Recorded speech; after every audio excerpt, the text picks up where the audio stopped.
छैन। हाम्रा पार्टीका नेता कसले पक्राउ गर्ने हैन, कसले पक्राउ गर्ने? ल तपाईँ भन्नुहोस् न हैन। त्यो कुरा सम्भावना छैन, त्यो कुरा कल्पना पनि कुराको, तर पक्राउ गरिहाल्यो भने के गर्ने भन्ने कुरा छ। जनताले सङ्घर्ष गर्छ, आफ्नो नेताको, आफ्नो पार्टीको, आफ्नो नीतिको रक्षा जनताले कसरी गर्छ? ज्यान दिएर भए पनि नेताको रक्षाको लागि जनता उत्रिन्छ होइन नि। उहाँलाई पक्राउ गर्ने त्यो दुस्साहस किन गर्छ र सरकारले भने? किन पक्राउ गर्ने क्या उहाँलाई? अदालतले त आदेश त्यसो भए त के छ त? ल हामी 50,000 मान्छे जान्छौँ नि त, ल नेपालको कुन चौकीमा राख्दो रहेछ, कुन जेलमा राख्दो रहेछ, हामी जान्छौँ नि त सबै। आफैले स्थापित गरेको मान्यताहरू भङ्ग गर्ने, मूल्यहरू भङ्ग गर्ने र जनताको खिलाफमा प्रतिक्रियावादीहरूसँग घाँटी जुड्न जाने त प्रचण्ड कमरेड हो नि त। त्यस कारणले गम्भीर समीक्षा उहाँले गर्नुपर्छ। हाम्रो साइडबाट भएका कमी कमजोर पनि हामी रियलाइज गर्छौँ। यदि त्यस्तो भएको खण्डमा कम्युनिस्टहरूको बिचमा मात्रै भएन। भारतीय सेनाले तालिम दिएको थियो भन्ने कुरा सार्वजनिक रूपमा आउन थाले। अब पनि छोपेर छोपिन्छ र काखी मुनिको बिरालो त म्याउ गरिसक्यो भन्नुहुन्छ के? तपाईँले भन्नुभएको कुरा सही कुरा हो। अरबौँ रुपियाँ भ्रष्टाचार गर्छन् ती मान्छेहरूले। कुनै एउटा राजनीतिक पार्टीको आन्दोलनमा महाधिवेशन आउँदै गर्दाखेरि तपाईँले सकेको सहयोग गरिदिनुहोस् न त भनेर विनम्रतापूर्वक रिक्वेस्ट गरेका 1-2वटा कहीँ आएका छिटपुट विषयहरूलाई लिएर अनि त्यसपछि तपाईँले भने जस्तो यस्तो आतङ्क छ भनेर प्रचार गर्ने, यो के हो भने यो प्रतिक्रियावादी शैली हो। हामीले कसैलाई पनि जबरजस्ती किन? हाम्रो पार्टीले चन्दै माग्नु पर्दैन नि। अब उहाँहरूले कहिले सरकार परिवर्तन हुँदैछ, कहिले मन्त्री फेर्दै हुनुहुन्छ, कहिले यहाँ चाहिँ विधेयक भयो, कहिले के भयो भनेर उहाँले टार्दै यहाँसम्म आउनु भएको छ होइन। त्यस कारणले कुरा के हो भन्नुहुन्छ भने इमान्दारीपूर्वक उहाँले 3 बुँदे समझदारी लागू गर्नुपर्छ भन्ने यद्यपि अहिलेसम्म पनि हाम्रो त्यो मान्यता छ। अब यदि त्यो कुरा उहाँहरूले लागू गर्नु भएन भने जनताको पक्षमा आन्दोलन गर्ने पार्टीले त पछिल्लो अवस्थालाई त गम्भीरतापूर्वक लिन्छ नै होइन। त्यही परिणाम नागरिकता दिने सम्बन्धी कुराहरूमा चाहिँ नि अलिक कडा खालको नीतिहरू लिँदा चाहिँ उपयुक्त हुन्छ भनेर हामीले भन्यौँ। अब अहिले नागरिकता विधेयकको सन्दर्भमा अब को पार्टीहरू को नेताहरू कताबाट परिचालित छन् भन्ने कुरा तपाईँ हामी अनुमान पनि गर्न सक्छौँ। बाहिरी पक्षले यसरी प्रोभोक गर्न खोज्ने अनि सरकार चाहिँ त्यसमा गम्भीर नहुने भन्ने कुराले चाहिँ हामीलाई चिन्तित तुल्याएको छ। तर अहिलेसम्मको घटनाहरू हेर्दाखेरि यसको मतलब यो होइन कि अब कुनै सम्भावना छैन, अब सरकारसँग डायलग हुँदैन, अब त्यसपछि हामी आफ्नो चाहिँ तपाईँको। दर्शकवृन्द नमस्कार, चुरो कुरोमा तपाईँलाई हार्दिक स्वागत छ। हामी आजको चुरो कुरोको यो विशेष अङ्कमा एउटा विशेष कुराकानीका साथ उपस्थित भएका छौँ र आज मूलतः हामी नेपाल कम्युनिस्ट पार्टीसँग केन्द्रित भएर संवाद गर्नेछौँ।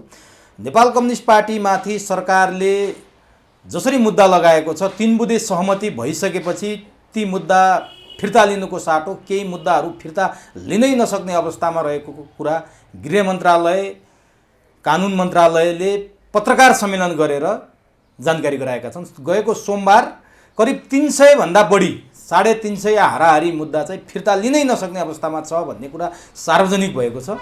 सरकारले नै यो बोलिसकेपछि नेकपाको तयारी के छ? यसअघि गएको साउनमा ललितपुर जिल्ला अदालतले नेपाल कम्युनिस्ट पार्टीका महासचिव नेत्रविक्रम चन्द, प्रवक्ता खड्गबहादुर विश्वकर्मा प्रकाण्ड लगायतलाई पक्राउ पूर्जी जारी गरिसकेपछि हरेक दिन यो सरकार र नेकपा बीचको सम्बन्ध चाहिँ धुमिलो हुँदै आइरहेको छ। यसैबीच महासचिव नेत्रविक्रम चन्द विप्लवले आफूसँग रहेको एकजना पिएसओ पनि फिर्ता गर्नुभएको छ। यसको सङ्केत नेपालीले सामान्य रूपमा लिएका छैनन्। कतै केही गडबड त हुँदै छैन? यो आजको टडगारो प्रश्न उब्जिएको छ। हिजो मात्रै नेकपासँगै अरू 3 दलले नेपाल बन्दको आयोजना गरे। यो नेपाल बन्दप्रति जनताको आक्रोश बनेपामा देखिएको छ, ठाउँ ठाउँमा देखिएको छ। यो म्याद गुज्रेको औषधि नेपाल कम्युनिस्ट पार्टी, नेकपा लगायतका पार्टीहरूले किन प्रयोग गरिरहेका छन्? के नेपाल बन्द नै समस्याको समाधान हो? जनताले शास्ति पाउने, शासक वर्गलाई नेपाल बन्दले छुँदै नछुने, यस्ता खालका विरोधका शैलीले के नेपाली जनताको मन जित्न सकेला? यी र यस्तै यावत विषयमा केन्द्रित भएर आज हामी नेपाल कम्युनिस्ट पार्टीका कार्यालय सचिव चिरञ्जीवी ढकालसँग सम्पूर्ण विषयमा केन्द्रित रहेर संवाद गर्नेछौँ। सबभन्दा पहिले म चुरो कुरोमा नेपाल कम्युनिस्ट पार्टीका कार्यालय सचिव चिरञ्जीवी ढकाललाई स्वागत गर्छु। यहाँलाई चुरो कुरोमा हार्दिक स्वागत छ। हस्, धन्यवाद छ यहाँलाई। धन्यवाद। तपाईँ विद्यार्थी आन्दोलनबाट राजनीतिमा आउनुभएको, तपाईँले आफ्नो छुट्टै पहिचान पनि बनाउनु भएको छ, देशको समस्या बुझ्नु पनि भएको छ, एउटा जिम्मेवार पार्टीको कार्यालय सचिव पनि हुनुहुन्छ। सायद तपाईँले बोलिएका कुराहरू महत्त्वपूर्ण हुनेछन् र यसले अर्थ माने पनि राख्नेछन्। हजुर मैले पृष्ठभूमिमा पनि भने हजुर नेपाल बन्द विरोधको शैलीको लागि निकै लामो समयदेखि नेपालमा गरिँदै आएको अभ्यास हो। त्यो मूलतः कम्युनिस्टहरूले अलिक बढी नै गर्छन् यो नेपाल बन्द। अहिले चाहिँ म्याद गुज्रेको औषधिसँग तुलना गर्न थालियो। तपाईँहरू बारम्बार जनताले दुःख पाउने, जनताले शास्ति भोग्ने तर शासक वर्गलाई त्यो थाहै नहुने नेपाल बन्द चाहिँ किन गरिराख्नुहुन्छ? यो विरोधको शैलीले के साँच्चीकै जनताको मन जित्न सकिन्छ र तपाईँहरूको माग पुरा हुन्छ भन्ने लाग्छ तपाईँहरूलाई? मैले यहाँबाट सुरु गरेँ। धन्यवाद। सर्वप्रथम तपाईँको यो लोकप्रिय चाहिँ च्यानल मार्फत म मार्फत हाम्रो पार्टीका कुराहरू विचारहरू राख्ने अवसर प्रदान गर्नुभएकोमा यहाँको यो महत्त्वपूर्ण प्रश्नको सन्दर्भमा मलाई के लाग्छ भने नेपाल बन्द यो एउटा हामी क्रान्तिकारी कम्युनिस्ट पार्टीहरूको लागि एउटा बाध्यात्मक अवस्था हो, बाध्यात्मक चाहिँ सङ्घर्षको एउटा स्वरूप हो। यो हाम्रो रहर होइन, पहिलो कुरा। यसको किन आवश्यकता पर्यो, किन यसको औचित्य भएर नेपाल बन्दसम्मको कार्यक्रममा हामी किन पुग्न पर्यो त भन्ने कुरा गर्दा हामीले पहिलो चरणको हामी नेपाल कम्युनिस्ट पार्टी सहित अरू 3वटा क्रान्तिकारी कम्युनिस्ट पार्टीहरूको बिचमा संयुक्त रूपमा हामीले यो दोस्रो चरणको कार्यक्रमभन्दा पहिलो चरणको सङ्घर्षको कार्यक्रममा हामीले थुप्रै शान्तिपूर्ण गतिविधिहरू, कार्यक्रमहरू, सङ्घर्षहरू, अन्तर्क्रियाहरू, गोष्ठीहरू हामीले आयोजना गऱ्यौँ र सरकारलाई हामीले के भन्यौँ भने मुख्यतया 4वटा विषयमा। एउटा, नेपाल कम्युनिस्ट पार्टी र तत्कालीन नेपाल सरकारको बिचमा 2077 साल फागुन 21 गते राष्ट्रिय सभामा तत्कालीन प्रधानमन्त्री केपी शर्मा ओली र महासचिव कमरेड विप्लवको बिचमा 3 बुँदे समझदारी पत्रमा हस्ताक्षर भयो। त्यो सहमतिलाई लागू गर्नुको सट्टा, अक्षरशः पालना गर्नुको सट्टा सरकारले पछिल्लो दिनमा के गर्यो, अघि तपाईँले पृष्ठभूमिमा पनि भन्नुभयो, गत साउन 16 गते ललितपुर जिल्ला अदालत मार्फत पार्टीका महासचिव, प्रवक्ता लगायत नेताहरूको विरुद्ध पक्रापुर्जी जारी गर्यो। एउटा यो विषय थियो। यसको विरुद्धमा चाहिँ हामीले सङ्घर्ष गर्दै आएका थियौँ 4वटा क्रान्तिकारी कम्युनिस्ट पार्टीहरूले। अर्को विषय के थियो भने नेपालमा पछिल्लो पटक विदेशीहरूको हस्तक्षेप, खास गरी अमेरिकनहरूले नेपालमा एमसिसी, एसपिबी, आइपिएस मार्फत जुन प्रकारको एउटा चाहिँ हस्तक्षेप गर्ने, नेपालको चाहिँ सैन्य क्षेत्रमा हस्तक्षेप गर्ने, नेपालको चाहिँ सार्वभौम सत्तामाथि हस्तक्षेप गर्ने, नेपाली जनताको चाहिँ राष्ट्रिय स्वाधीनतामाथिको जुन हस्तक्षेप चाहिँ उहाँहरूले गर्न खोज्नु भएको थियो, त्यसको विरुद्धमा हामीले कार्यक्रम आयोजना गरेका थियौँ। अर्को कुरा के थियो भने जुन अहिले जनताले धान्नै नसक्ने गरेर चरम महँगी, भ्रष्टाचार, कालोबजारी, तस्करी जुन यो कालै लाग्दो स्थितिमा राज्यले नै पुर्याएको थियो र जनताले चाहिँ नि आफ्नो दैनिकी धान्नलाई पनि अत्यन्तै चाहिँ जुन एउटा कष्टसाध्य जीवन बिताउनु पर्थ्यो, त्यो कुराहरूलाई नियन्त्रण गर भन्ने अर्को हाम्रो कुरा थियो। अर्को हाम्रो कुरा के थियो भने विगतदेखि नेपाललाई अपमान र असमान ढङ्गले विभिन्न सन्धि सम्झौताहरूमा चाहिँ सही गरिएको थियो, गराउन बाध्य पारिएको थियो। त्यस्ता खालका असमान र अपमानजनक सन्धि सम्झौताहरू खारेज गर्नुपर्छ भन्ने हाम्रो कुरा थियो। यिनै विषयहरूलाई लिएर हामीले सङ्घर्ष गर्दै आयौँ। हाम्रो शान्तिपूर्ण कुराहरू, शान्तिपूर्ण आवाजहरू सरकारले सुनेन, राज्यले सुनेन र हामीले के गर्यौँ भने नेपाल बन्दसम्मको स्थितिमा हामी पुग्यौँ। अब नेपाल बन्द डेट एक्सपायर भएको हो कि होइन, यो चाहिँ अलि नयाँ तरिकाले गर्न सकिन्थ्यो कि सकिँदैन थियो भन्ने सन्दर्भमा नेपाल बन्द जनतालाई टिच गर्ने, जनतालाई कम्युनिकेट गर्ने एउटा विधि हो, एउटा मेथड हो। त्यसकारणले हामीले यो नेपाल बन्द हामीले गऱ्यौँ। नेपाल बन्द गर्नुका कुराहरू मुद्दागत रूपमै भन्नुभयो। ठिक छ, तपाईँहरूले उठाएको कुराहरूमा जनताको साथ छ। तपाईँहरू राजनीति कसका लागि गर्नुहुन्छ? कसका लागि? होइन, जनताले त के सुख पाएको छ र? होइन, ठिक छ, होइन, जनताले सुख पाएका थिए, जनतालाई सुखै सुख थियो। हिजो एक दिन चाहिँ नि हामीले बिहान 6 बजेदेखि बेलुका 5 बजीसम्म नेपाल बन्द गरेर जनताले यति दुःख पाए कि अहिले राज्यले दिएको दुःखभन्दा बढी दुःख पाए, त्यस्तो त अवस्था छैन। जनताले 364 दिन त दुःखै त पाइराखेको छ। एक दिन हामीले के भनौँ, फेरि जनताको आधारभूत कुराहरू त हामीले राजनीति जनताकै लागि त होला, जनताकै लागि हो। जनता अहिले जनतालाई दुःख दिएर, जनतालाई ढाल बनाएर सरकारलाई ध्यानाकर्षण गराउने कस्तो राजनीति हो भन्ने प्रश्न उठ्न होइन। यो हिजो हामीले हाम्रो पार्टीले मात्रै गरेन, एउटा त यो संयुक्त आयोजना थियो, अर्को कुरा के थियो भने यो जनअनुमोदित थियो कि जनताको एजेन्डाले हो नि त। त्यसो भए नेपालमा हजुर त्यो तपाईँहरूका नेतामाथि तपाईँहरूका कार्यकर्तामाथि जनताले जुन किसिमको हातपात गरे होइन त्यो प्रतिकारमा उत्रे, होइन त्यो गलत जनअनुमोदित थियो होइन। त्यहाँ जनता थिएनन्। त्यहाँ तपाईँले जति पनि मानिसहरू हेर्नुभयो भने त्यहाँ सीसीटीभी फुटेजहरू पनि छ, त्यहाँ जनता थिएनन्। त्यहाँ चाहिँ नि भिजिलान्टेहरू थिए कि भिजिलान्टे को हुन्थे? त्यहाँ प्रहरीहरू सादा पोसाकका प्रहरीहरूको जुन हरकत देखिन्थ्यो, दुर्व्यवहार देखिन्थ्यो, त्यो चाहिँ नि गलत कुरा थियो। त्यो हातपातमा उत्रिने प्रहरी हो र? त्यहाँ हातपातमा उत्रिने एउटा चाहिँ त्यो हामी इन्भेस्टिगेसन पनि गरिरहेका छौँ। त्यहाँ सादा पोसाकका प्रहरीहरूको पनि संलग्नता छ। केही चाहिँ नि अलिकति विभिन्न शक्ति केन्द्रहरूबाट परिचालित भएका तिनी लठैतहरू हुन्। जनताले किन हात हाल्छ? जनताले हाम्रो पार्टीमाथि पार्टीका नेता कार्यकर्ता किन कसरी इनफ भयो?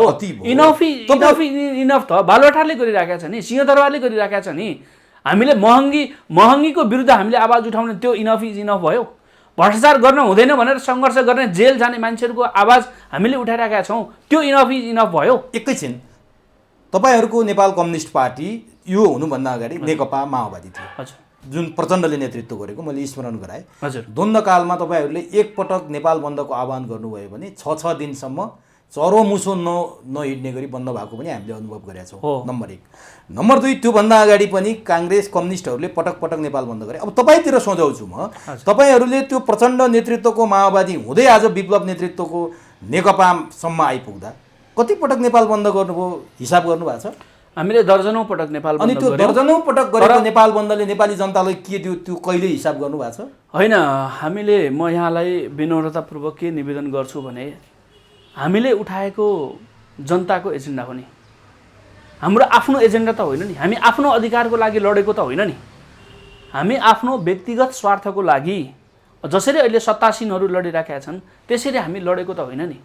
हामीले जनतालाई महँगी भयो, जनतालाई चाहिँ भ्रष्टाचारको चपेटामा पारियो, शासकहरूको नालायकीपनको कारणले गर्दाखेरि जनताले दुःख पाए। हामीले भने त त्यो हो नि। अरू कुनै विकल्प छैन? अरू विकल्प त हामीले अपनायौँ नि त। अरू विकल्प हामीले अपनायौँ नि। सभा गऱ्यौँ, सम्मेलन गऱ्यौँ, र्याली गऱ्यौँ, जुलुस गऱ्यौँ। अब केही गर्दा पनि स्टेटले सुन्दैन जनताका कुराहरू भने तपाईँ के गर्नुहुन्छ? अब नेपाल बन्द गरेर पनि सुन्दैन, माग पुरा भयो कि भएन भने तपाईँले सुनेको मैले इतिहास देखेको छैन। तपाईँले भनिरहनु भएको छ, तपाईँले देख्नु भएको छ र? देखेका छैनौँ हामीले, ठिक छ त्यो कुरा। अनि तर नेपाल काम नलाग्ने ओखती किन प्रयोग गर्ने? होइन, काम लाग्छ। यो एकदम अचुक औषधि हो। यो अचुक औषधि हो यो कुरा। जनताले एकछिन 5 घन्टा 10 घन्टा जनताले दुःख, फेरि हामीले के भनेका छौँ? जनताका आधारभूत कामहरू त हामीले रोकेका छैनौँ नि।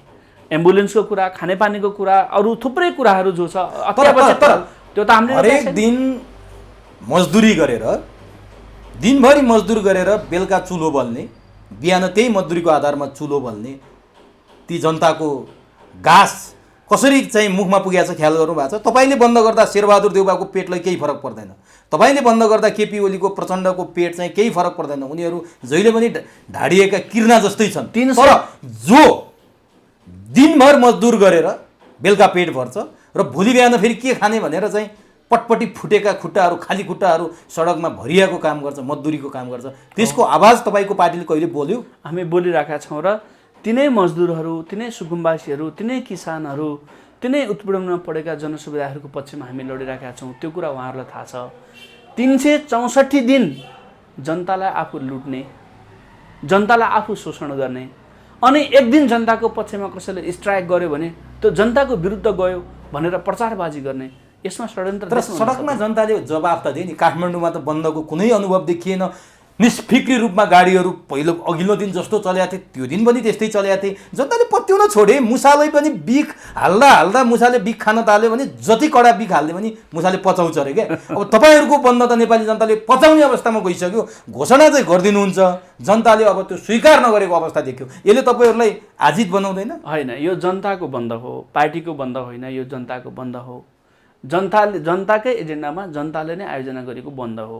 त्यस कारणले गर्दा अब पहिला जस्तो तपाईँले भन्नुभएको जस्तो ठप्प नहुने कुरा, आदि इत्यादि कुरा जनताले हामी टिच गर्दैछौँ, जनतालाई भन्दैछौँ आफ्नो अधिकारको लागि आफै लड्नुपर्छ, सङ्घर्ष गर्नुपर्छ भन्ने कुरा हामी जनतालाई सिकाउँदैछौँ। सुरुमा जनताले सिक्दैन, क्रमशः जनतालाई सिकाउँदै आफैमाथि थोपरिएको अन्याय र अत्याचारको विरुद्ध लड्नुपर्छ है भनेर सिकाउँदै जाँदाखेरि जनताले जस्तोसुकै सङ्घर्षको रूप पनि पचाइहाल्छ नि। महान जनयुद्धको क्रममा पनि सुरुमा त जनताले मानेको थिएन नि, एक्सेप्ट गरेको थिएन नि, तर जनतालाई टिच भयो, जनतालाई बुझाइयो कि तर आफैमाथि प्रत्युत्पादक होला भन्ने तपाईँहरूलाई डर छ। होइन, हामीलाई बन्द सधैँका लागि बन्द गरौँ क्या, अब यो बन्द नै बन्द गरौँ। ठिक छ, तपाईँको सुझाव एकदम सही छ, ठिक छ। रचनात्मक ढङ्गले आन्दोलन गर्ने चाहिँ जनतालाई टिच गर्ने मेथडहरू पनि नयाँ मेथडहरू अपनाऊ भन्ने कुरा तपाईँको कुरा ठिक छ। तर 364 दिन जनताले के खायो, के लायो, सुख पायो कि दुःख पायो कि भनेर बेखबर रहने शासकहरूले एक दिन जनताको पक्षमा स्ट्राइक गर्दाखेरि यो चाहिँ जनताको विरुद्ध गयो, ल खाने, ल मजदुरले के खाने, गरिबले के खाने, अब भोकै मरे भनेर प्रचार गर्ने जुन शैली छ त्यो कुरा गलत कुरा छ। जनताले एक दिनको कुरा होइन, जनतालाई आफूलाई अन्याय परेको छ, अत्याचार भएको छ, राज्यले नै मलाई विभेद गरेको छ भन्ने कुरा जब जनताको मन मस्तिष्कमा जनताले सोच्छ, विचार गर्छ र त्यो कुरोलाई अन्डरस्ट्यान्ड गर्छ, त्यसको दिन एक दिन होइन, जनता एक हप्ता नखाइकन पनि आफ्नो अधिकारको लागि लड्छ। साँचो कुरा यो। अब एउटा नि डरलाग्दो अवस्था के देख्यो भने हजुर तपाईँहरूको बन्दको दुरुपयोग हुने अवस्था देखियो क्या। बन्दलाई दुरुपयोग गरेर दाङमा आफै टिप्पर जलाउन साउले निर्देशन दिएर कामदारहरूले टिप्पर जलाएको त तपाईँले देख्नुभयो, बिमाबाट पैसा वसुल्न। भने बन्द कता जाँदैछ? जनताको पक्षमा हितमा तपाईँले भनेको जस्तो 364 दिन दुःख पाएका जनतालाई एक दिन हामीलाई साथ दिउन् भनेर गरेको तपाईँको आशय म बुझ्छु, तर त्यो बन्दको त दुरुपयोग हुन थाल्यो नि। अब चुनाव हुनु पर्दैन, हामीलाई साथ दिउन्, हामीलाई दया गर, हामीलाई माया गर्नुपर्छ जनताले। तपाईँहरू माथि आरोप लाग्ने गरी गाडी जलाइयो बिहानै पार्किङ गरेको टिप्पर हेर्नु त। त्यो त गलत भयो, त्यो अब आफैले जलाए तिनीहरूले होइन, त्यो कुरा त गलत गरिहाले उनीहरूले। त्यो कुरा नगरे भए राम्रो हुन्थ्यो भन्ने हाम्रो कुरा भयो होइन। त्यो कुरा उहाँहरूले गर्नुभयो, त्यो त अब हामीले निर्देशन पनि गरेको कुरा थियो, त्यो त एउटा विकृति हो। तपाईँहरू जोडिनु भएकै छैन, तपाईँहरूलाई प्रयोग गरेर टिप्पर जलाएर बिमाको पैसा कुम्ल्याउने अवस्था देख्यो, दुरुपयोग हुन थाल्यो। अब महत्त्वपूर्ण कुरा कहाँनिर म तपाईँसँग गर्न चाहन्छु भने तपाईँहरूले नेपाल बन्द त घोषणा गर्नुभयो, तपाईँले त्यहाँ बुधा पनि भन्नुभयो, अलिकति कता मैले अनुभूति गरेको सायद जनताले पनि गरे होला। काम कुरो एकातिर कुम्लोबो कि ठिमीतिर भने जस्तो एमसिसीको तपाईँहरूले त्यहाँ नामै उल्लेख गर्नुभएको छ, तपाईँको विज्ञप्ति नै मसँग छ। ठिक छ, एमसिसीको विरुद्धमा गर्नुभयो, त्यो पास भइसक्यो, तपाईँहरू सडकमा आन्दोलन गर्नुभयो, पास भएर गइसक्यो, अहिले पनि आन्दोलन गरिरहनु भएको छ। ठिक छ, कार्यान्वयनमा तपाईँहरूले रोक्ने होला, एसपिपीको पनि तपाईँहरू विरोध गरिरहनु भएको छ। ठिक छ, मूल्य वृद्धिको पनि गरिरहनु भएको छ। अहिले ज्वलन्त र चर्को विषय भनेको नागरिकता विधेयक न तपाईँहरूको विज्ञप्तिमा कहीँ उल्लेख छ, जनताले के खोज्या छ भन्ने कुरा तपाईँहरूले नबुझ्या हो कि सायद तपाईँहरूलाई पनि कतैबाट निर्देशन आएको हो कि नागरिकता विधेयकको विरुद्धमा त्यो विज्ञप्तिमा एउटा शब्द पनि परेको छैन।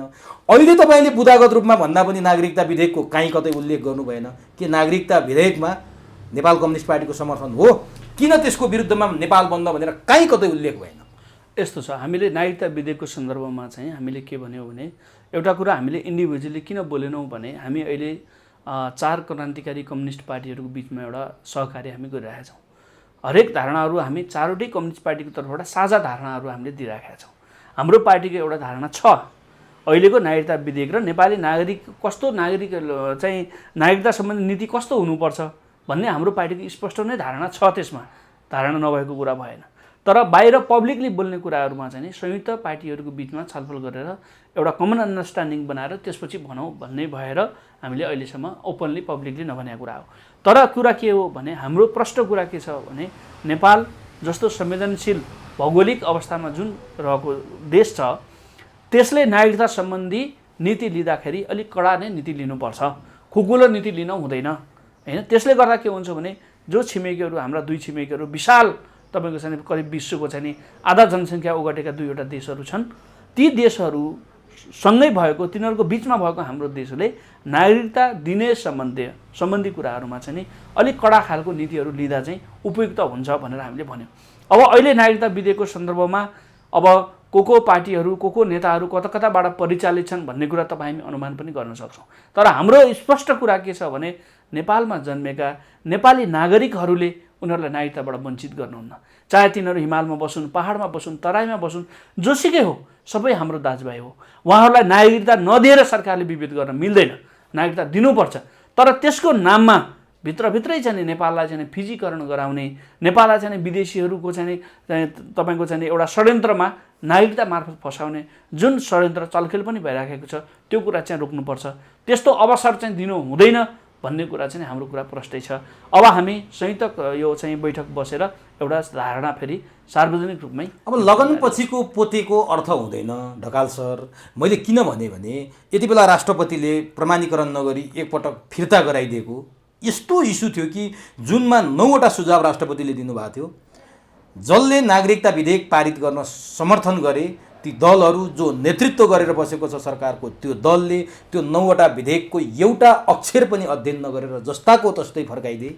तपाईँहरूको नेपाल बन्द त्यही बेलामा परेको थियो।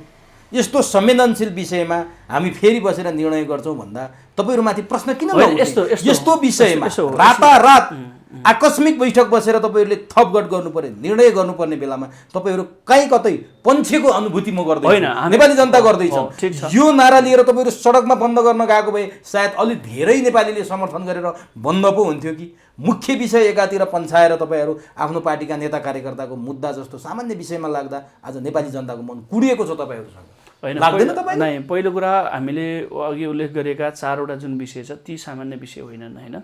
अर्को नागरिकता विधेयक पनि सामान्य विषय चाहिँ होइन। यो विषय पनि तपाईँले भने जस्तो यसलाई चाहिँ एकदमै सेन्सिटिभीका साथ पार्टीहरूले अझ देशभक्त पेट्रियोटिक फोर्सले जनताको पक्षमा राष्ट्रको पक्षमा काम गर्ने चाहिँ राजनीतिक पार्टीहरूले यसको बारेमा प्रोपर एन्सरिङ गर्नुपर्छ। त्यो कुरा चाहिँ सही कुरा हो होइन, यो हामी गर्छौँ नि। अर्को कुरा के छ भने संसदले पास गर्दैमा राष्ट्रपतिले छाप लाउँदैमा प्रधानमन्त्री ल भयो उहाँ पास भयो ल अब लागू हुन्छ भन्दैमा जनता र राष्ट्र हित विपरीतका नियम कानुनहरू किन लागू हुन्छ र देशमा? लागू हुँदैन नि त्यो त। त्यो त के भने जनताबाट अनुमोदित हुन पर्यो नि, जनताले ल ठिक छ भनेर एक्सेप्ट गर्न पर्यो नि। त्यसो भए त राज्यले त सरकारले त चाहिँ लागू गरेकै थियो नि 2047 सालको संविधान। त्यो बेलाको चाहिँ सरकारले मानेको थिएन र शासकहरूले त मानेकै थिए नि। अनि पारित जनताले भएपछि तपाईँहरू के गर्नुहुन्छ? नागरिकता विधेयक पारित गरेर राष्ट्रपतिले प्रमाणीकरण गरेर कानुन बनिसकेपछि होइन, कानुन त थियो नि, विदेशीहरूले भटाभट नागरिकता पाउन थालेपछि के गर्नु? होइन, त्यो बदर पनि हुन्छ नि। कसरी? त्यस्तो कुराहरू त खारेज पनि गर्न सकिन्छ नि। च्यात्ने हिम्मत राख्नुहुन्छ तपाईँ? राखिन्छ नि, किन राखिँदैन? आफ्नो राष्ट्र हित विपरीत हुन्छ भने, जनताको हित विपरीत हुन्छ भने त्यस्तो कुराहरू चाहिँ फ्रड कामहरू गरेछ। एउटा नेपाल बन्द घोषणा गर्दा त विषय विज्ञप्तिमा हाल्न सक्नु भएन, तपाईँहरू च्यात्ने कसरी विश्वास गर्ने? होइन, नसकेको होइन, हाल्न नसकेको होइन, खालि हाम्रो त्यो त 3-4 दिन अगाडि हामीले विज्ञप्ति निकाले हो। त्यसमा कमन अन्डरस्ट्यान्डिङ भयो। नागरिकताको कुरो महिनौदेखि छ सर, हजुर महिनौदेखि छ, तर तपाईँहरूको विज्ञप्ति 3-4 दिन अगाडि आएको छ, किन हटेन? होइन, यसमा हाम्रो तपाईँले अरू त्यस्तो कुनै कुरा छैन, त्यसमा हाम्रो हिडन इन्ट्रेस्ट पनि त्यस्तो केही छैन। अरू हामी अरूबाट परिचालित हुन्थ्यो भने त यो ठिक यो बेठिक हामी भनिहाल्थ्यौँ नि। जस्तो कतिले के छ खुल्ला यो एकदम ठिक छ भनेका छन् होइन, अरूले के भनेका छन्, कतिपय कुराहरू के भनेका छन् होइन यो एकदम 100% बेठिक छ भनेका छन्। तर तपाईँहरू रिजर्भ बस्नु भएको होइन, रिजर्भ बसिरहेको हामीले भन्दै आएको कुरा के छ भने नेपाली नागरिकले नागरिकता पाउनु पर्यो। जो चाहिँ सच्चा रियल वास्तविक अर्थमा वास्तविकतामा नेपाली हुन् तिनले नागरिकता पाउनुपर्छ। तिनलाई कुनै हालतमा नागरिकता दिनबाट वञ्चित गर्न हुँदैन।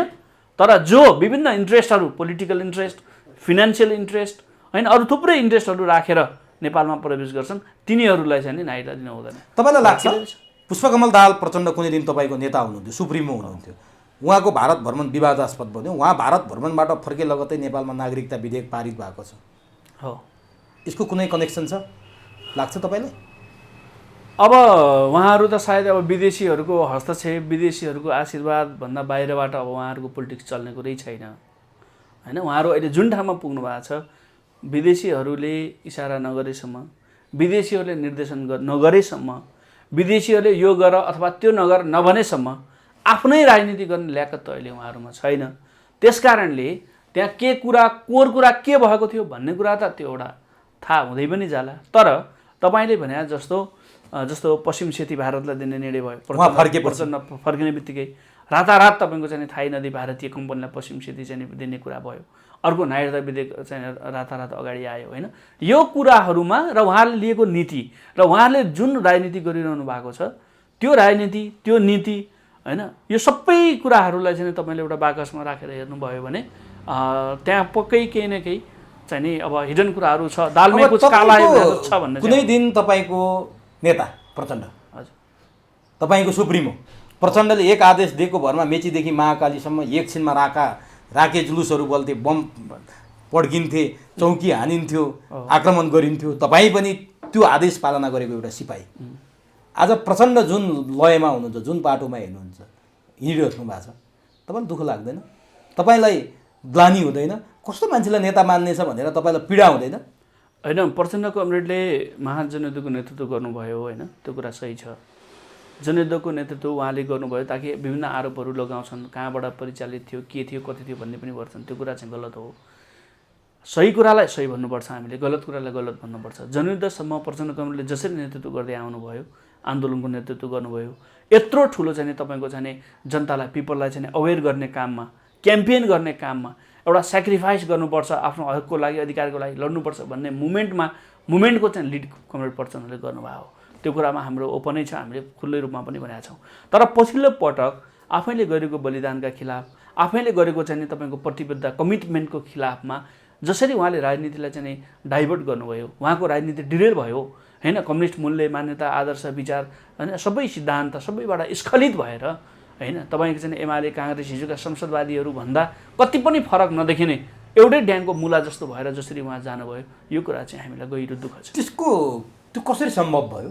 जुन इस्पात फरक धातुले बनेको माओवादी भन्नुहुन्थ्यो प्रचण्डले, हामीले भाषण सुन्थ्यौँ, यी संसदवादी दल जस्तो होइन, यो त फरक धातुले बनेको हो।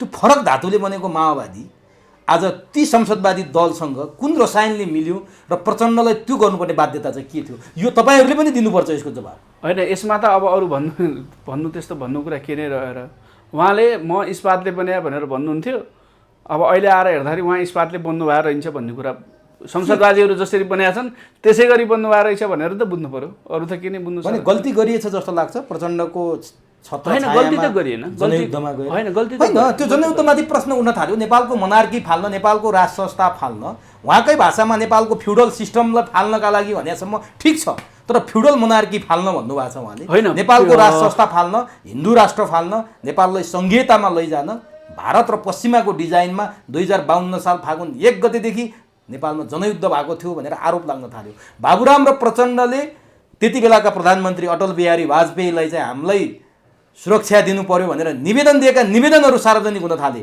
त्यति बेलाको माओवादीले भारतको चक्रातामा भारतीय सेनाले तालिम दिएको थियो भन्ने कुरा सार्वजनिक रूपमा आउन थाले।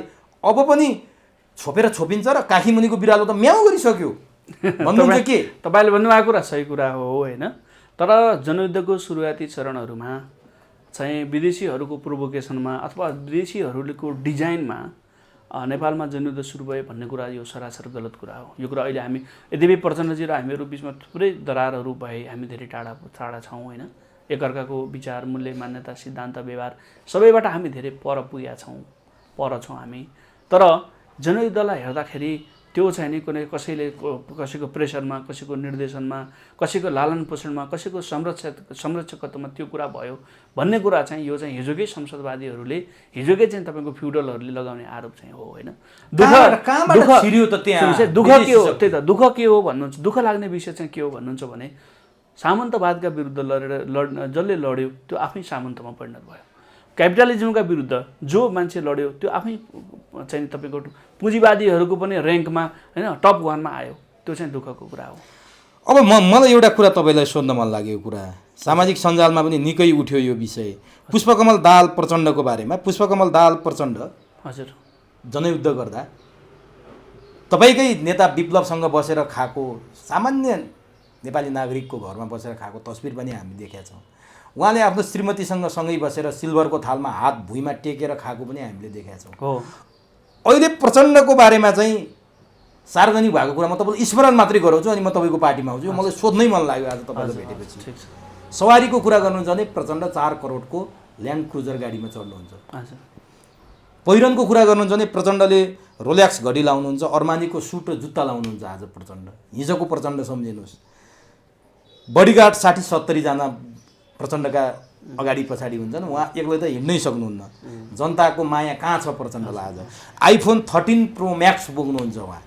निवास चाहिँ 26 करोड पर्ने चाहिँ म्याग्निफिकेन्ट भिल्लामा बस्नुहुन्छ उहाँ। नातिको पढाइ युलियन्स स्कुलमा छ, जहाँ 50,000। म सोध्दैछु तपाईँहरू त प्रचण्डको नेतृत्वमा जनयुद्ध गरे हो नि त जनताको लागि। यहाँसम्म तपाईँले उत्तर दिनुपर्छ प्रचण्डलाई। नाति युलियन्समा पढ्छन्, 50,000 भन्दा माथि फी तिर्छन्, उपचार उहाँ नेपालमा गर्नुहुन्न, सिङ्गापुर, भारत, अमेरिका जस्ता महँगा अस्पतालमा गर्नुहुन्छ।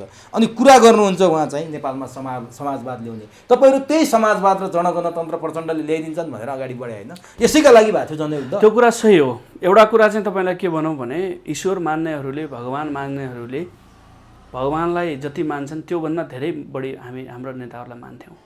नेताहरूको एउटा आदेशमा हामी मर्न तयार भएको पनि हो। थुप्रै साथीहरू शहीद पनि हुनुभयो, घाइते हुनुभयो, बेपत्ता हुनुभयो। त्यो कुरा सही कुरा हो। तर अब उहाँले अहिले के लाउनुहुन्छ, के खानुहुन्छ, यो कुराहरूतिर हामी नजाउँ होइन। यो कुराहरू भनेर साध्य पनि छैन। यो लेभलमा हामी त्यो कुरा नगरौँ पनि। तर नेतृत्व त चुक्यो नि त। सही कुरा, त्यो कुरा सही हो।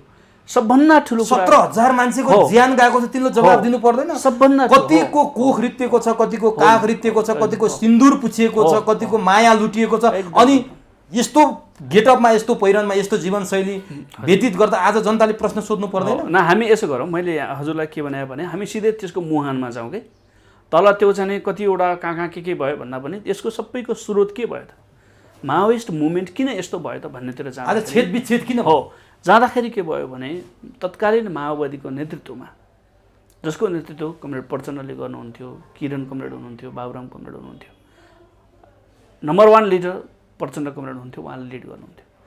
सबभन्दा ठुलो कुरा अघि तपाईँले उल्लेख गरेका उहाँका बारेमा जति विवरणहरू छन्, ती विवरणहरू हामीले हेऱ्यौँ भने त्यसको स्रोत के हो त भन्दा माओइस्ट मुभमेन्टको जुन फिलोसफी थियो, त्यसको विचार, मूल्य, मान्यता, आदर्श, सिद्धान्त, व्यवहार सबै कुराबाट उहाँ डाइभर्ट हुनुभयो।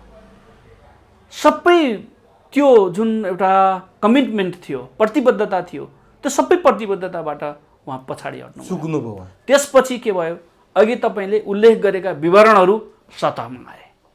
कुरा त्यो हो होइन। त्यस कारणले के हो भने जनयुद्धको प्रचण्डलाई हामीले गाली गर्नुपर्ने कारण छैन। त्यसपछि तर संसदवादमा फसेको, संसदवादमा पतन भएको प्रचण्डसँग चाहिँ अब हाम्रो गुनासो पनि छैन, किनभने अब उहाँलाई गुनासो गरेर केही हुने पनि होइन। सम्भावना छ तपाईँहरू फेरि एक ठाउँमा आउने, किनभने प्रचण्डले बेला बेलामा भन्नुहुन्छ अब 64को जस्तो वाइसिएल चाहिँ खडा हुनु पर्यो कि 64को जस्तो हामीले चुनाव जित्नु पर्यो। उहाँको सङ्केत कता हो? सायद तपाईँहरू छिन्न भिन्न भएर छरिएका माओवादीहरू एक ठाउँमा आउने कुरो पो हो कि? किनभने बाबुराम चाहिँ कोसौँ पर पुगिसकेमा प्रचण्डसँग भन्नुहुन्थ्यो, उहाँ चाहिँ अब हँसी हतौडाबाट चुनाव लड्दै हुनुहुन्छ। कहीँ कतै चुनावपछि उहाँहरू एक ठाउँमा पो आउने हो कि? यसै गरी विप्लव, किरण, गोपाल किरातीहरू सबै एक ठाउँमा आएर फेरि हिजोको जस्तो माओवादी प्रचण्डलाई नेता मान्ने सम्भावना छ? यसमा हामीले पहिलेदेखि प्रष्ट कुरा गर्दै आएका कुरा, पहिलो कुरा उहाँले जे कुरामा त्रुटि गर्नुभयो त्यो कुरामा उहाँले करेक्सन गर्नुपर्छ। के हो त्यो? त्यो भनेको जसरी जनयुद्धको विचार, मूल्य, मान्यता, आदर्श, व्यवहारबाट उहाँ पछाडि हट्नुभयो, डिरेल हुनुभयो उहाँ, त्यो कुरालाई गम्भीर आत्मसमीक्षा गरेर उहाँले कम्युनिस्ट मूल्य, मान्यता र आदर्शमा चल्ने प्रतिबद्धता गर्नु पर्यो। हाम्रा कमजोरीहरू पनि छन् होइन। उहाँ चाहिँ एकदम सबै कमजोरी नै कमजोरीले भरिएको, हामी चाहिँ एकदम दुधैले नुहाएका जस्ता होइन, कमजोरी नभएका होइन। हाम्रो साइडबाट पनि भएका कमजोरीहरू हामीले पनि रियलाइज गर्नुपर्छ। तर मेन कुरा के हो भने उहाँको कुरा हो नि, जनयुद्धका चाहिँ स्थापित मान्यताहरूलाई भङ्ग गर्ने, आफैले स्थापित गरेको मान्यताहरू भङ्ग गर्ने, मूल्यहरू भङ्ग गर्ने र जनताको खिलाफमा प्रतिक्रियावादीहरूसँग घाँटी जोड्न जाने त प्रचण्ड कमरेड हो नि त। त्यसकारणले गम्भीर समीक्षा उहाँले गर्नुपर्छ। हाम्रो साइडबाट भएका कमजोरी पनि हामी रियलाइज गर्छौँ। यदि त्यस्तो भएको खण्डमा कम्युनिस्टहरूको बिचमा मात्रै भएन होइन, राष्ट्र र राष्ट्रियताको सन्दर्भमा, जनताको सन्दर्भमा होइन, नेपालमा चाहिँ एउटा बृहत चाहिँ तपाईँको मोर्चा बनाएर अगाडि बढ्न सकिन्छ। त्यसमा चाहिँ नि सच्चा देशभक्त लोकतन्त्रवादीहरूलाई पनि समेटेर अगाडि बढ्ने कुरा त राम्रो कुरा। अब तपाईँको कुरामा आउँछु। तपाईँको महासचिव नेत्रविक्रम चन्द विप्लवले एकाएक एउटा पिएसओ राख्नु भएको थियो, अरू फिर्ता गरेको हामीले सूचना पायौँ। त्यो पनि एकाएक हिजो फिर्ता गर्नुभयो।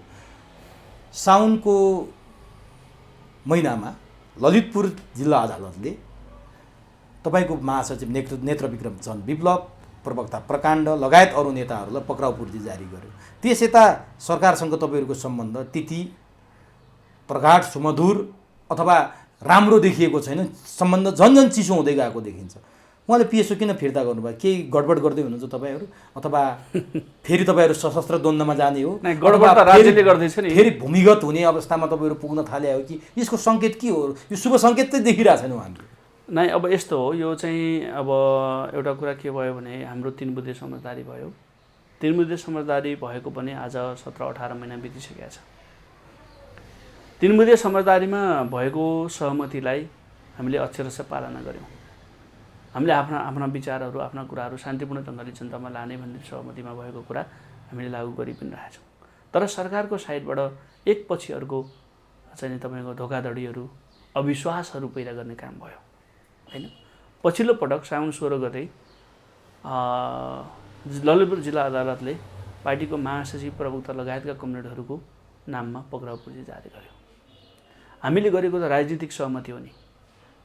नेपालमा राजनीतिक समस्याहरू छन्, त्यो राजनीतिक समस्याहरूलाई सम्बोधन गर्नको लागि हामी तयार छौँ भनेर सरकार र तत्कालीन विद्रोही पक्ष बीचमा भएको एग्रिमेन्ट हो नि त।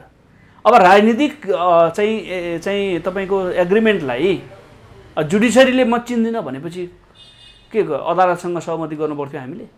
त्यो कुरा त होइन नि। अनि अदालतले सरकारले कसरी हस्तक्षेप गर्न सक्छ? उसले कानुन बनाउन सक्छ नि त। सरकारले कानुन बनाउन सक्छ, संसदले कानुन बनाउन सक्छ।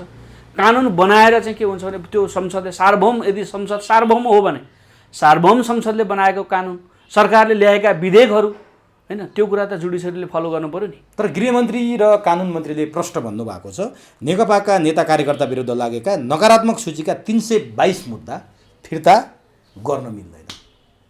के गर्नुहुन्छ अब?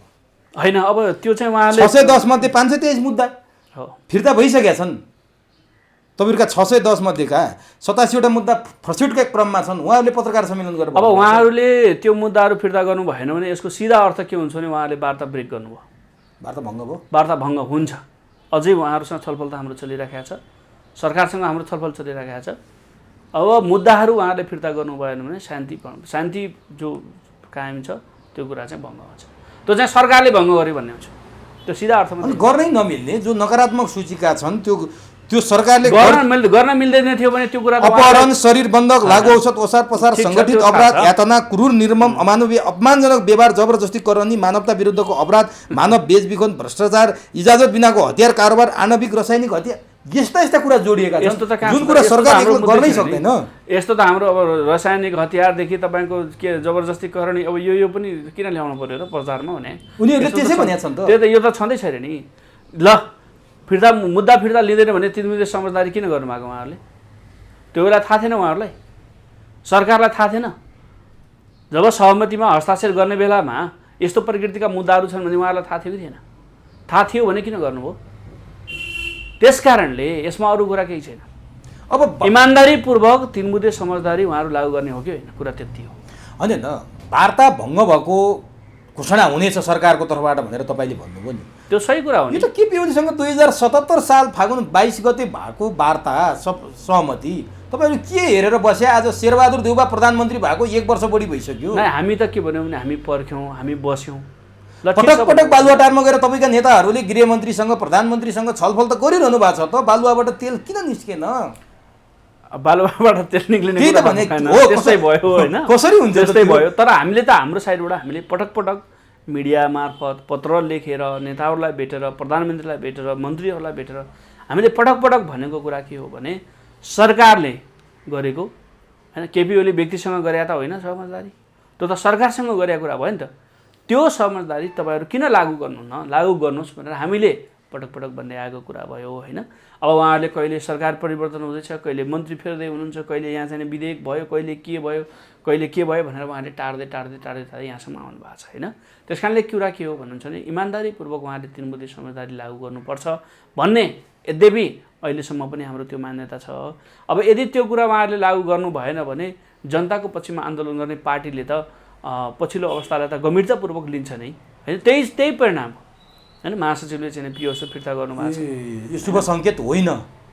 तपाईँहरू वार्ता भङ्ग भएको घोषणा गरेर चाँडै भूमिगत हुँदै हुनुहुन्छ। नै शुभ सङ्केत भूमिगत पनि किन हुनु पर्यो र? भूमिगत पनि हुनु परेन नि त। के गर्नुहुन्छ त? हामी सङ्घर्षको रूपहरू, सङ्घर्षका त्यो कुरालाई जसै सरकारले तोडफोड आगजनीमा उत्रिने हो नै, त्यो पनि किन गर्नु र? अनि के त सङ्घर्षको त रूपहरू अनेक हुन्छ। सरकारलाई तपाईँले त चेतावनीको भाषा बोल्नुभयो नि त। वार्ता भङ्ग भएको घोषणा हो। चेतावनीको भाषा त सरकारले बोल्यो नि त, हामीले बोले होइन नि त। 3 बुँदे समझदारी लागू गर्दैन भने लागू हुँदैन, तिमीहरूको मुद्दा फिर्ता हुँदैन, बन्दीहरू रिहाई पनि हुँदैनन् भनेर त सरकारले भने हो नि त। होइन ल कि त अनि त्यो गर्ने जति मिल्ने जति त गरेछ त सरकारले किन सबै कुरा मिल्छ नि। त्यसो भए त प्रचण्डलाई पनि जनयुद्धको मुद्दा अहिले नि बाँकी छ नि। जनयुद्धमा कसको मुद्दा बाँकी सबै बिउत्याए भयो नि त। तपाईँले जनयुद्ध गरे हो र दोस्रो चरणमा? नै मुद्दा त त्यही हो नि त। अहिलेका जस्ता प्रकृतिका मुद्दाहरू तपाईँ भनिरहनु भएको छ, जनयुद्धमा पनि योभन्दा चाहिँ ड्रेडफुल मुद्दाहरू थिए नि त। त्यो योभन्दा खतरनाक प्रकृतिका मुद्दाहरू थिएनन्? थियो नि त। प्रचण्डलाई मुद्दा किन नलाउने? शेरबहादुरका पनि मुद्दा छ नि त, काङ्ग्रेसले क्रान्ति गरेका बेलाका मुद्दा। त्यो मुद्दा शेरबहादुरलाई किन नलगाउने? केपी ओलीलाई मुद्दा किन नलगाउने? लगाउने त। जस्तो तपाईँलाई भनौँ, त्यसपछि हामी पनि मुद्दा हाल्छौँ नि त। काङ्ग्रेसको शेरबहादुरलाई काङ्ग्रेस पार्टीको एकजना केन्द्रीय सदस्यले के गरे? 12 जना मजदुरहरूलाई इटाभट्टामा पुलेर मारे। अहिले तिनी भित्र छन्।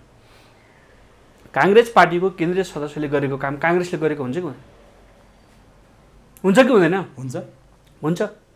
काङ्ग्रेसले गरेको काम काङ्ग्रेसको सभापति शेरबहादुरले गरेको हुन्छ कि हुँदैन? हुन्छ हुन्छ। त्यसपछि शेरबहादुरलाई मुद्दा किन नहाल्ने? शेरबहादुरको नाममा पक्राउ पुलिस जारी किन नगर्ने? अरू नेताहरूको नाममा पक्राउ पुलिस जारी किन नगर्ने? उहाँहरूका पार्टीका केन्द्रीय सदस्यहरूले बलात्कार गरिरहनु भएको छ, मान्छे अपहरण गरिरहनु भएको छ तपाईँको। सुन तस्करीमा सहभागी छन् उनीहरू। देशभरि भएका छन् गुन्डाहरू परिचालन गर्ने उनीहरू हुन्। अनि एनसेलको टावर हान्ने त तपाईँहरू हो नि, होइन? ठिक छ त, हामीले भने हतियार बम बनाएर पड्काउने त तपाईँहरू हो नि। हामीले त के भन्यो भने शान्तिपूर्ण ढङ्गले जनताको कुरा सुन्नु पऱ्यो नि त।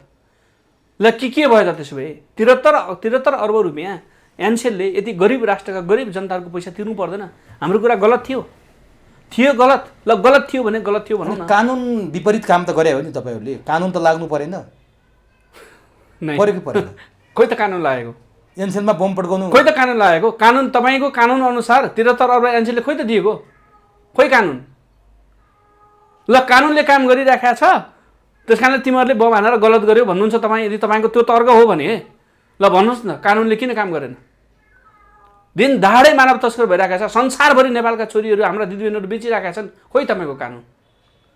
महँगी यत्रो बढिरहेछ, भ्रष्टाचार भइरहेछ, खोइ कानुन? अब गर्नुहुन्छ? खोइ कानुन? अब गर्नुहुन्छ के? गर्ने त त्यही हो, हामी त्यही गर्छौँ। सरकारले फिर्ता गरेन, 3 मुदे सहमति कार्यान्वयन भएन भने फेरि तपाईँहरू 2077 फागुन 22 गते जे अवस्थामा जुन अवस्थामा हुनुहुन्थ्यो त्यही फर्किने हो?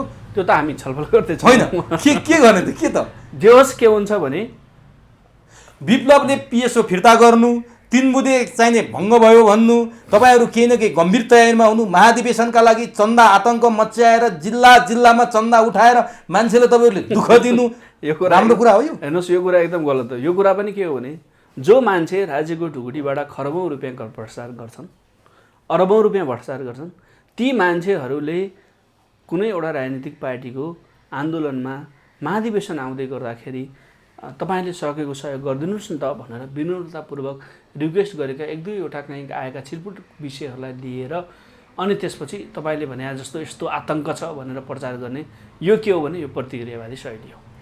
हामीले कसैलाई पनि जबरजस्ती किन? हाम्रो पार्टीले चन्दै माग्नु पर्दैन नि।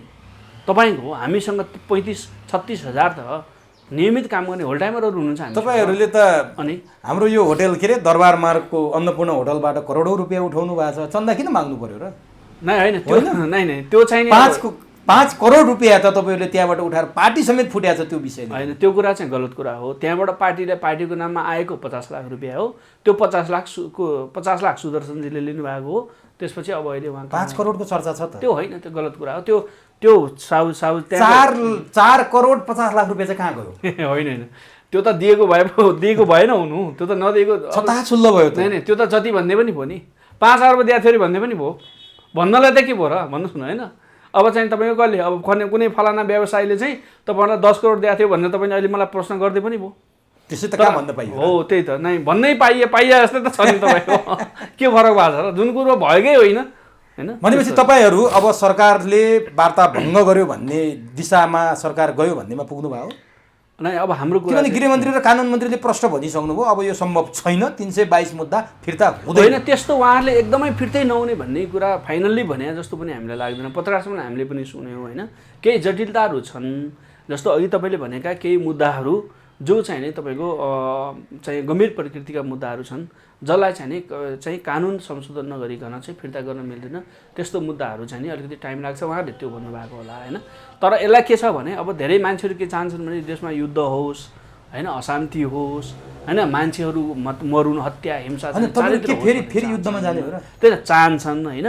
त्यस्ता व्यक्तिहरूले पनि यो विषयलाई, सरकार र हाम्रो पार्टीको विषयलाई अलिकति प्रोभोक गर्न खोजेका चाहिँ छन् फेरि। तर बाहिरी पक्षले यसरी प्रोभोक गर्न खोज्ने अनि सरकार चाहिँ त्यसमा गम्भीर नहुने भन्ने कुराले चाहिँ हामीलाई चिन्तित तुल्याएको छ। तर अहिलेसम्मको घटनाहरू हेर्दाखेरि यसको मतलब यो होइन कि अब कुनै सम्भावना छैन, अब सरकारसँग डायलग हुँदैन, अब त्यसपछि हामी आफ्नो चाहिँ तपाईँको चाहिँ ढङ्गले अगाडि बढ्छौँ, अब कुरा सिद्धियो भनेपछि कालो बादलमा चाँदीको घेरा चाहिँ छ अझै। त्यो त डिफिनेटली। तर तपाईँको महासचिवले पिएसओ फिर्ता गरेपछि मान्छेहरू तर्सिन थालेको छ। होइन, त्यो कुरा होइन, त्यहाँ त्यो कुरा महाधिवेशनमा चाहिँ के विषयमा तपाईँको छलफल हुनेछ? महत्त्वपूर्ण कुरा चुनावमा भाग लिने या नलिने? अब तपाईँ हजुर, धन्यवाद। यहाँको यो हामी एउटा ठुलो पर्वको रूपमा हाम्रो पार्टीको चाहिँ 9औं महाधिवेशन आयोजना गर्दैछौँ होइन। त्यसमा चाहिँ हामी राष्ट्र र जनताको पक्षमा थुप्रै विषयहरूमा हामी छलफल गर्दैछौँ। अहिले हामी आन्तरिक छलफलमा देशैभरि हाम्रो जिल्ला पार्टी कमिटीहरूमा हामी छलफल पनि गरिरहेका छौँ। विधानको विषयमा, राजनीतिक एजेन्डाहरूको विषयमा, यो देशको राजनीति कस्तो हुनुपर्छ, यो देशको अर्थतन्त्र कस्तो हुनुपर्छ, यो देशको विकास निर्माणहरूलाई कसरी अगाडि बढाउनुपर्छ, शिक्षा कस्तो हुनुपर्छ, स्वास्थ्य कस्तो हुनुपर्छ, रोजगारीको अवसर कसरी सिर्जना गर्न सकिन्छ, उत्पादनलाई कसरी बढाउन सकिन्छ, एउटा स्वाभिमान र चाहिँ स्वतन्त्र राष्ट्रको रूपमा हाम्रो देशलाई संसारकै चाहिँ एउटा समृद्ध देशको रूपमा, स्वाभिमानी नेपालीको रूपमा कसरी बनाउन सकिन्छ भन्ने विषयहरूमा हामी महत्त्वपूर्ण छलफलहरू पनि गर्दैछौँ। त्यहाँबाट केही जनयुद्ध घोषणा गर्ने त होइन नि? होइन, सङ्घर्षको एउटा च्याप्टरमा त हामी छलफल गर्छौँ नै। त्यहाँ सशस्त्र सङ्घर्षै घोषणा हुन्छ नै? अब सङ्घर्षको विभिन्न रूपहरू हुन्छ नि त, विभिन्न रूपहरू हुन्छ। कोही शान्तिपूर्ण पनि हुनसक्छ, अलिकति बल प्रयोगको कुरा पनि हुनसक्छ। हामी के गर्छौँ भने त्यो एउटा हाम्रो सार्वभौम निकाय हो, महाधिवेशन एउटा चाहिँ सार्वभौम निकाय हो। त्यो सार्वभौम निकायमा महत्त्वपूर्ण निर्णय हामी गर्छौँ। अनि अबको प्रदेश र सङ्घको चुनावमा भाग लिने कि नलिने? तपाईँहरू पनि संसदवादी भाषमा जाकिनुभयो, प्रचण्ड पथमा जाकिनुभयो भनेर तपाईँहरूबाट फुटेका नेकपा बहुमतका साथीहरूको आरोप हामी मार्फत तपाईँहरूलाई लाउनु भएको थियो। चुनावमा भाग लिनुभयो, संसदीय भाषमा जानुभयो, गाडी चढ्ने रहर भयो, चिल्ला गाडी चढ्ने, सिंहदरबार छिर्ने रहरमा लाग्नुभयो। त्यसकारण हामी उहाँहरूसँग बस्न सकेनौँ भनेर नेकपा बहुमतका नेताहरूले भन्नुभयो। के तपाईँहरू फेरि अब मन्त्री बन्ने, सांसद बन्ने लाइनमा जाने हो? चुनावमा भाग लिनुहुन्छ आउने चुनावमा? अब भोलि राज्यको नेतृत्व गर्ने पार्टी हो, यो देशको नेतृत्व गर्ने पार्टी हो। त्यस कारणले यहाँ मन्त्री बन्दैन, सांसद बन्दैन आदि इत्यादि भन्ने त्यो चाहिँ कुरा हुँदैन होइन। तर के हो भने कस्तो बन्ने, कस्तो मन्त्री बन्ने, कुन यही व्यवस्थामा चुनावमा भाग लिनुभयो नि त? होइन, के फरक तपाईँ र प्रचण्डमा? होइन, त्यस्तो कुरा होइन। अब उहाँहरूले त अब अहिले बहुमत भनेर जानुभएको छ। उहाँहरूको बारेमा त्यस्तो धेरै हामी टिप्पणी हामीले उहाँलाई सिधा के भनेको छ भने तपाईँहरूले सक्नुहुन्छ रिभोल्युसन गर्न, तपाईँहरू सक्नुहोस्, हाम्रो गल्ती भएछ भनेर हामी तपाईँहरूको चाहिँ साथमा आउँला। अब होइन, तपाईँहरूको तरिकाबाट रिभोल्युसन भएन र तपाईँलाई रिभोल्युसन चाहिएको छ भने पछि हामीतिर आउनु होला। यसलाई नगर्नु त मोहन वैद्यसँग मिल्ने भइसक्नुभयो। त्यही त मोहन वैद्यलाई त कहिले छोडेर आएको? मोहन वैद्यलाई किन छोडेर आएको? किरणलाई किन छोडेर आएको? अहिले किरणले हिजो उहाँले छोड्ने बेलामा उहाँका जे नीतिहरू थिए त्यो नीतिहरूमा ड्रास्टिकली के चेन्ज गर्नुभयो र अहिले चाहिँ त्यहाँ कञ्चनजीहरू, सुदर्शनजीहरू त्यहाँ मिल्न जाँदै हुनुहुन्छ। त्यस कारणले के छ कुरा भन्नुहुन्छ भने यो सब कुरा चुनावमा भाग लिएपछि संसदवादी भइयो होइन, यिनीहरू भए भन्ने कुरा यी सब बाहना हुन्, तपसिलका कुराहरू हुन्। खास के हो त? विवाद के हो त? उहाँहरूको कुरा के हो भने रिभोल्युसनसँग भागेको कुरा हो, क्रान्तिसँग उहाँहरू भागे। क्रान्तिसँग डराएर भागेको कुरा हो उहाँहरू होइन। छिपछिपे मात्रै ज्ञान भएको मान्छे हुनुहुँदो रहेछ, रोमान्टिसिजममा रमाउनु हुँदो रहेछ। अनि ज्ञान भएका मान्छेले त्यही गर्छन्, बुद्धि भएका मान्छेले त्यही गर्छन्। जसलाई छोडेर आयो, जसले रिभोल्युसन गरिदिनु भनेर छोडेर आयो, अब उसैसँग एकता गरेर त्यही हो बुद्धि भने। अथवा एउटा भएको पार्टी, देशभरि स्थापित भएको पार्टी, एउटा विकल्पको रूपमा अगाडि बढ्दै गरेको पार्टी, जनताले, राष्ट्रले चाहिँ एउटा आशा विश्वास भरोसा गरेको नेतृत्व, त्यसलाई छोडेर अनि पार्टीमा बभन्डर फैलाएर त्यसपछि चाहिँ भएका नभएका चाहिँदा नचाहिँदा कुरा गरेर हिँडेपछि त्यही हो बुद्धि भएको, त्यही हो मार्क्सवादी, त्यही हो सिद्धान्तकार, त्यही हो ज्ञान भएको। आलिशान महलमा विप्लव बस्नुभयो, गाडी चढेर हिँड्नुभयो। कसरी आलिशान महल भयो? उहाँले धान रोप्ने र बालुवा बोक्ने बाहेक कामै गर्नु भएन। पार्टीको केन्द्रमा उहाँ आउँदै आउनु भएन, कपिल वस्तुमा गएर बसेर पार्टी सङ्गठन ध्वस्तै पार्नुभयो। त्यही काम गर्न नसकेर त भाग्नु पनि उहाँहरू आफ्नो श्रममा बाँच्नुपर्छ भन्दाखेरि नै भाग्नुभयो। उत्पादनमा लागेर आफ्नो श्रममा पार्टीलाई स्वाभिमानी बनाउनुपर्छ, हरेक नेताले श्रम गर्नुपर्छ, हरेक कमिटीहरू उत्पादनमा जोडिनुपर्छ भनेर त्यही कुरा नसकेर त भाग्नुभयो। अनि आलिशान महलमा बस्नुभयो, ललितपुरमा महल बनाउनु भयो, गाडी चढ, त्यो गाडी कहाँबाट आयो भनेर प्रश्न उठाइरहनु भएको छ। तपाईँ सुन्नुहोस्, गाडी त उहाँहरू पनि चढ्नुहुन्थ्यो, गाडी उहाँहरू नचढ्ने होइन, गाडी उहाँहरू पनि चढ्नुहुन्थ्यो। मासिक पैसा महासचिवले 20,000 पैसा मासिक लिनुहुन्थ्यो पार्टीको अर्थ विभागबाट, सुदर्शनजीले 40,000 लिनुहुन्थ्यो, उहाँको म्याडमले पैसा लिनुहुन्थ्यो। भन्नुहोस् न, होइन त्यो कुरा के हो भन्नुहोस्, त्यतातिर नजाऊ क्या, टेक्निकली नसोच्नु। विचार, मूल्य, मान्यता, आदर्शमा डिबेट विचार उहाँले छोड्नुभयो, कसरी कायम राख्नुभयो त उहाँले? विचार त छोड्नु भयो नि, तर आरोप प्रत्यारोपमा नउत्रिउ न। नै हामी आरोप गर्दैनौँ, हामी एक ठाउँमा आउनु पर्यो। अहिले त हामीले तपाईँले प्रश्न गरेर न मैले यो कुरा सब भने होइन। हामी त उहाँसँग प्रवेशै गर्न चाहँदैनौँ। उहाँहरू छोडेर आउने सम्भावना छ, उहाँहरू छोडेर जानुभयो सिद्धि। अहिले सम्भावना छैन, उहाँहरूसँग एकता हुने सम्भावना छैन। किन एकता हुने सम्भावना छैन भने उहाँहरूले चाहिँ नि यत्रो छवि बनेको पार्टी, सानो आशा थियो, सानो आशा विश्वास भरोसा भएको पार्टी हो, महासचिव विप्लवले नेतृत्व गरेको पार्टी। निकालिदिनु भयो त विप्लवले पार्टीबाट। निकाल्नु पर्यो नि त। पार्टीको डिसिप्लिनमा नबसेपछि, पार्टीका मूल्य मान्यताहरू भङ्ग गर्दै हिँडेपछि निकाल्नु पर्यो न। पार्टीका विरुद्ध, नेताका विरुद्ध चाहिँ तपाईँको विषबोधन गर्दै हिँडेपछि तपाईँ भन्नुहोस् न, एउटा दूरदर्शी, तपाईँ भन्नु सुन्नुहोस् मलाई, एउटा दूरदर्शी नेताले क्रान्तिको नेतृत्व गर्ने नेताले 15 दिन अघिसम्म महासचिव विप्लवलाई के भन्नुहुन्थ्यो? उहाँहरू महान नेता हो, हाम्रो एकीकृत जनक्रान्ति पनि महान, विप्लव पनि महान, प्रकाण्ड पनि महान भन्नुहुन्थ्यो त कञ्चनजी, सुदर्शनजीहरू। अनि 15 दिन अगाडि भएको त्यो भगवान्, त्यस्तो चाहिँ तपाईँको चाहिँ एकदम विलक्षण प्रतिभाको धनी 15 दिनको दिन तपाईँको चाहिँ सब तहस नहस भयो।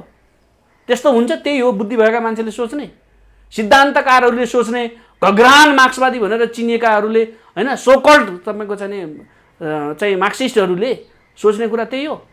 त्यो कुरा होइन। भनेपछि टुटफुट गरेर झुन्ड भएर तपाईँले भनेको एकीकृत जनक्रान्ति वैज्ञानिक समाजवाद आउँछ त? मिल्न पर्यो नि, एक ठाउँमा आउनु पर्यो। प्रचण्डबाट त छुट्टिनु भएको थियो, वैद्यबाट छुट्टिनु भएको थियो, अब हुँदा सुदर्शन र कञ्चनहरूबाट नि छुटिएपछि सानो झुन्डले कहिले तपाईँले सोचेको त्यो डेस्टिनेसनमा तपाईँलाई कफी खान मन लाग्यो भने, तपाईँलाई कफी बनाउनु छ त मानुस्, तपाईँलाई कफी खान मन लाग्यो, तपाईँले के हाल्नु पर्यो? दुध हाल्नु पर्यो, कफी हाल्नु पर्यो, पानी अलिकति हाल्नु होला, के त्यसरी बनाइन्छ नि कफी। तपाईँ चाहिँ नि रक्सी र चाहिँ दुध हालेर कफी बनाउनुहुन्छ? मिल्छ त्यसरी कफी? अहिले आएर थाहा भयो तपाईँलाई, उति बेला किन थाहा नभएर? पहिले पनि थाहा थियो, तर कोही बेला को रक्सी हुन्छ र कोही बेला को दुध हुन्छ त त्यो परिस्थितिले छुट्याउने कुरा भयो नि त। ल ठिक छ, अब तपाईँहरू चाहिँ आफ्नो एजेन्डाबाट 1 इन्च पनि दायाँ बायाँ नगरेर डेस्टिनेसनमा पुग्ने लक्ष्यमा हुनुहुन्छ। महाधिवेशन तपाईँहरूले आयोजना गर्नुभएको छ, त्यहाँबाट पक्कै पनि यो पार्टी त्यो पोलिएको सुन जस्तो खारिएर बाहिर आउनेछ भन्ने हामीले आशा गरेका छौँ, जनताले आशा गरेका छौँ। अन्तिममा तपाईँहरू चाहिँ प्रदेश र सङ्घको चुनावमा भाग लिने कि नलिने भनेर जान्न चाहन्छु। अहिलेको अवस्थामा हामी भाग लिँदैनौँ। पहिला पनि हामीले पार्टी दर्ता गरेर चुनावमा भाग लिएको होइन। त्यसरी स्वतन्त्र उम्मेदवार, राष्ट्रघाती एमसिसीको विरोध गर्ने उम्मेदवारहरू, देशभक्त उम्मेदवारहरू होइन, जसले राष्ट्र र जनतालाई माया गर्छन्, त्यस्ता उम्मेदवारहरू उठेका छन् भने त्यस्ता उम्मेदवारहरूलाई सपोर्ट गरौँ, मद्दत गरौँ भनेर पहिला पनि हामीले त्यो गरे हो होइन। त्यस्ता उम्मेदवारहरू कति हाम्रो पार्टीका भए, कति स्वतन्त्र भए, त्यो अलग कुरा भयो होइन। अबको निर्वाचनमा पनि हाम्रो कुरा के छ भने सरकारले यही प्रकारको परिस्थिति बनाउँछ, नेताहरूलाई पक्राउ पूर्जी जारी गर्छ होइन, चाहिँ भएको पक्राउने गर्यो भने चाहिँ गर्ने के फेरि विप्लवलाई पक्राउ गर्ने त्यो हुती छैन अहिले सरकारको, छैन। हाम्रा पार्टीका नेता कसले पक्राउ गर्ने होइन, कसले पक्राउ गर्ने? ल तपाईँ भन्नुहोस् न होइन। त्यो कुरा सम्भावना छैन, त्यो कुरा कल्पना पनि कुराको, तर पक्राउ गरिहाल्यो भने के गर्ने भन्ने कुरा छ। जनताले सङ्घर्ष गर्छ, आफ्नो नेताको, आफ्नो पार्टीको, आफ्नो नीतिको रक्षा जनताले कसरी गर्छ? ज्यान दिएर भए पनि नेताको रक्षाको लागि जनता उत्रिन्छ होइन नि। उहाँलाई पक्राउ गर्ने त्यो दुस्साहस किन गर्छ र सरकारले भने? किन पक्राउ गर्ने क्या उहाँलाई? अदालतले त आदेश त्यसो भए त के छ त? ल हामी 50,000 मान्छे जान्छौँ नि त, ल नेपालको कुन चौकीमा राख्दो रहेछ, कुन जेलमा राख्दो रहेछ, हामी जान्छौँ नि त सबै। अनि स्थिति डरलाग्दो छ होइन, मतलब के भने डरलाग्दो स्थिति चाहिँ के छ भने सरकारले बनाउँदैछ, त्यतातिर नजाउँ भन्ने हाम्रो कुरा छ। र अहिले पनि हामीले सरकारलाई के भनिराखेका छौँ भने हेर्नुहोस्, हामी शान्तिपूर्ण ढङ्गले नै हाम्रा विचारहरू हामी राख्छौँ, तर त्यो वातावरण तपाईँले दिनु पऱ्यो नि। अहिले काङ्ग्रेसले जे गतिविधि गरिरहेछ त्यो गतिविधि गर्न नदिएपछि के गर्छ काङ्ग्रेसले?